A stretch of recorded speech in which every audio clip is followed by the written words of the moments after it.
Hey everybody, Steve Ritter.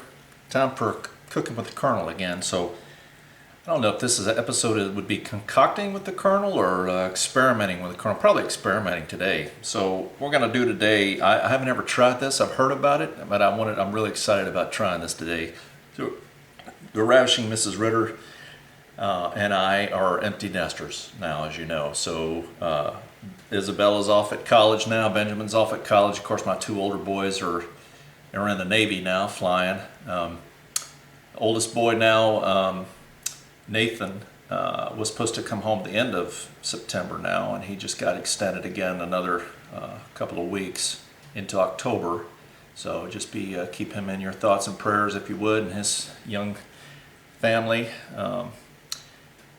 He'd keep his chin up and stuff. I remember that from my days on deployments. That's the worst. When you get extended on a deployment, that's the worst. So just think about him. And of course, William's down at flight school. He's just about through, and he was supposed to be done probably about the time that Nathan comes home. Of course, we had Hurricane Sally just came through there right over the top of where he lived. He made it through fine. He just texted us, and he's doing fine. So all of you down in that way, I'm sure you understand. That was quite the ordeal. Of course, here in South Carolina, we've had our fair share of hurricanes also. They're no fun. So been thinking about all of y'all down there. Hope you all made it through fine. But I'm gonna. We're empty nesters now. Get back to cooking. And we're cooking a whole lot less. Imagine that. I just never really realized how much Benjamin eats. And that boy, our grocery bill has plummeted precipitously. Oh. That was the oven. So preheated oven is up to speed. So we're able to eat smaller, and we're also able to eat a little higher on the hog, if you know what I mean. So we're kind of upping our game a little bit. So I was in the grocery store the other day near here. It's called Lowe's, not the Lowe's, the hardware store. It's a grocery store. So like it, we were in there looking around, and they have a nice beef section. So they have a little section there for dry aged beef. So I'm going to reverse sear a dry aged New York strip. So what is dry aged? Good question. I've had one before the Ravishing Mrs. Ritter took me to a upscale steakhouse for my 50th birthday, and I had a dry aged steak. And to be honest, I didn't care too much for it. It was, I don't know if it was the way they cooked it or the way it was served or what. So this is, I'm going to give it one more try, see if I like it. So dry aged is a little different than wet aged. Wet aged is packaged, meat's cut, and it's packaged to preserve the moisture in it. Dry aged, they cut these, and typically it's cuts of meat like New York strip or ribeye or T-bone that have a good fat proportion all through it, like this one does. You can kind of see the marbling through this. Good fat proportion all the way through it. They put it in this, and it's a little more expensive to do because it takes a lot longer. They put it in there basically, keep it nice and cold, and water just exudes out of the meat.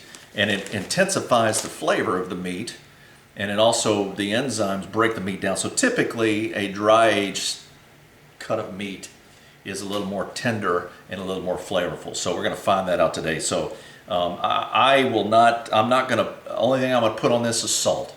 And I'm going to cook this, I'm going to reverse sear it, which is a little bit of different process than what you typically will find in restaurants where they'll sear a steak. And a lot of people do this with the grill, where you put it on really, really hot and you sear it, and it kind of seals in the outside of the steak.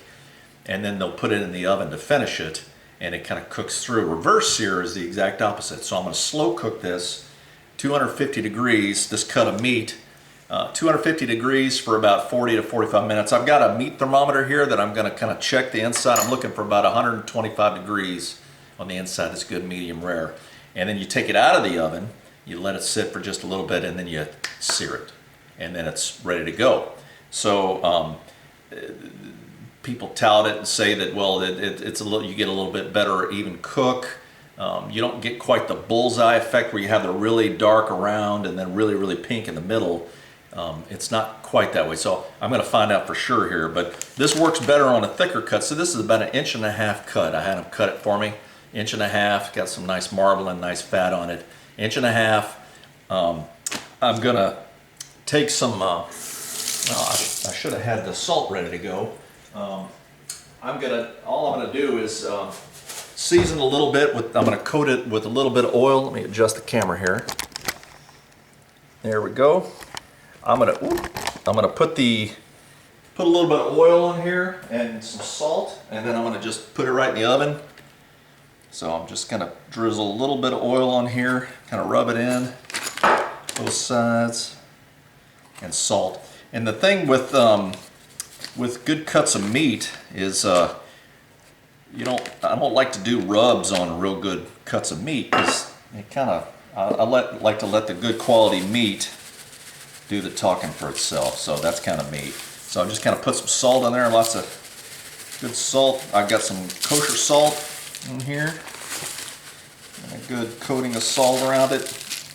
Get some nice crust on it too. There we go. Salt and the oil. And I'm going to put this in the oven now, 250 degrees. And I'm going to check it in a little while, kind of see how the temperature's going on the inside. And then we'll check it on the progress as we go along.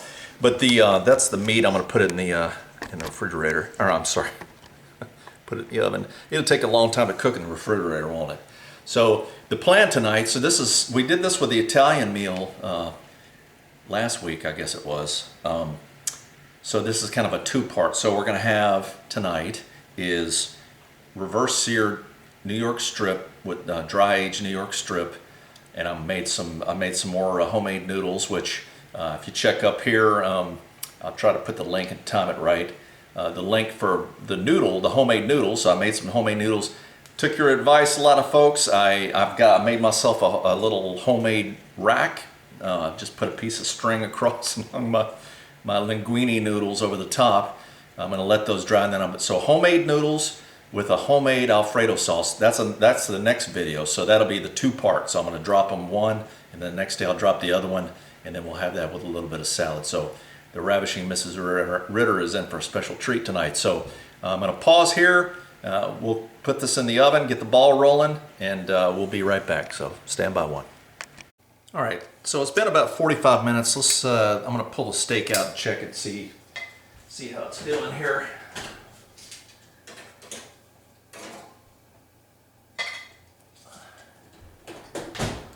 So it kind of looks like it's almost done. Let's see if I can get this on camera here. So it's not done, but the outside, it certainly looks, more cooked. So let me see here, and it smells good. So I'm going to take my meat thermometer here and see if I can't see what the inside temperature is here. Not very precise, and if you got a digital one, all the better. Now, one thing I did, I bumped the temperature up to 275. I don't know if I said that before or not, but it's not coming up like it's warm, is it?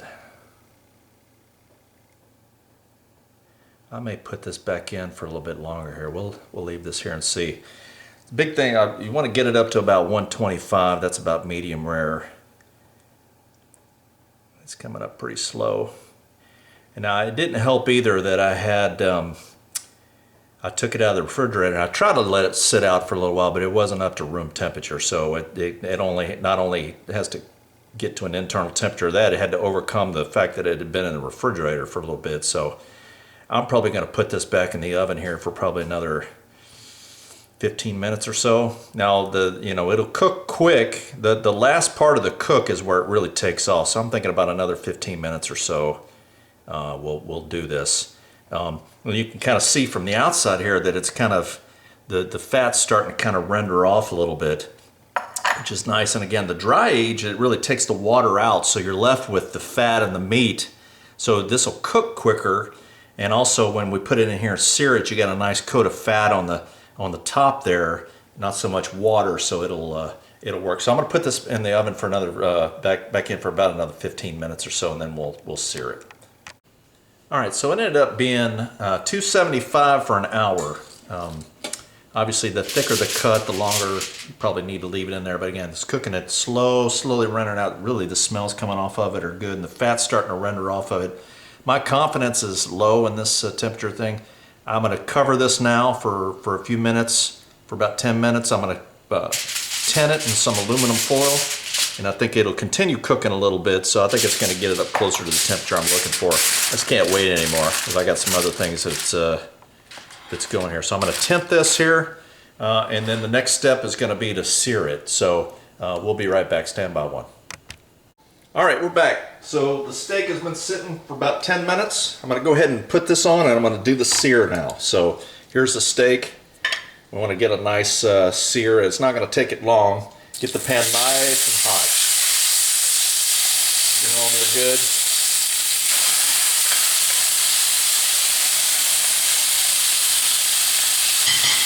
Nice and hot. I wish you could smell that. Oh, that smells good. So just a couple minutes on each side is what we're looking for. And of course, as thick as this is, I'm going to also be doing on the sides as well. So I'm pretty excited about how this is going to turn out. So again, this is the last chance for dry aged. We'll see if it lives up to the hype. So I also, some different techniques. When some folks have asked how I grill and cook steaks, I use the grill outside. My oldest boy, he's actually probably better than I am with cooking steaks. He's got real good with rubs that he'll use on his. Again, if it's a high quality piece of meat, I'm not a big fan of putting a whole lot of rub on it. I've also experimented as well using this cast iron, putting it in the oven underneath the broiler, and put a couple of minutes, like 5 minutes on one side, flip it over, 3 minutes, done. And I'm a big fan of that too. That gets that's the same kind of principle with the sear on it, locking in that sear. I find the older that I get too, the more rare I like my meat. But as the ravishing, that was about a minute. You can see it's got a nice sear there. And again, dry aged, it's got a lot of that fat. There's not a whole lot of water. The guy was telling me when I bought it, he was like, you don't have to cook it very long. Because when you cook things like this in the pan, you're cooking the water out of it. Well, the water's already out of it because it's been dry aged, which extracts the water out of it. So that was about 1 minute on that side. That's a nice sear there. Give this about a minute. Nice and hot pan, searing that flavor in. I think the next I'm going to put it on this fat side here, kind of cook that down a little bit. But this big old New York strip, I probably could polish this off on a good day myself, but we're going to, again, empty nesting it. Me and the Ravishing Mrs. Ritter are going to cut this in half, share. We're trying to get to where we're doing that now at restaurants.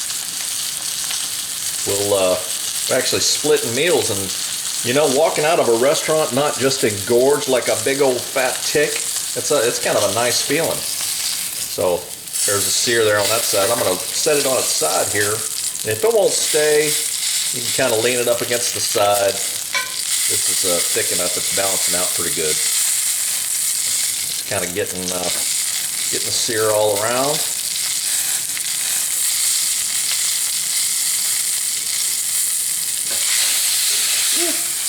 Hang on there, little doggy.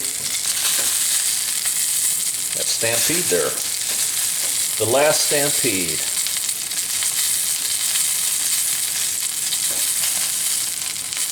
See the smoke coming off this. Normally I'd have the fan on here so the house is going to smell like delicious steak for a while.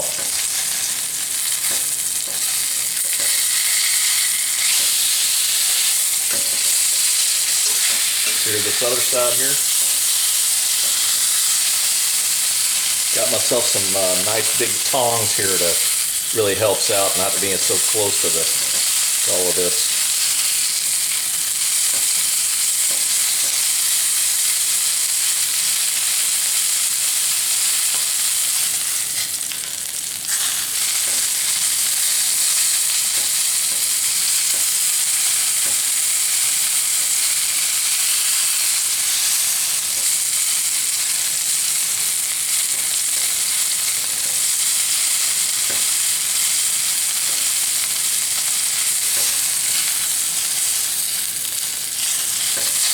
Looking good. I think that's going to do it. A couple minutes on each side. It didn't take long. Got a nice sear there. I'll go ahead and transfer this over. We'll let it rest for a little bit. We'll cut it open and see what it looks like. We'll be right back. Stand by one. All right, we're back. So gave it a little bit to rest. Let's cut this open and see how this is looking. So we're going to cut this in half and share this with the Ravishing Mrs. Ritter. So that is a nice medium rare is what I would call that. A little bit of pink on the inside, and you can see, I don't know if you can see, let me see if I can hold this up. So you can see the sear on the outside. That's a nice nice sear, nicer all the way around. Nice cooked. Now I get to test it out, try it. Hopefully it tastes as good as it looks. There it is. Whoop, let me get in front of the camera. Nice.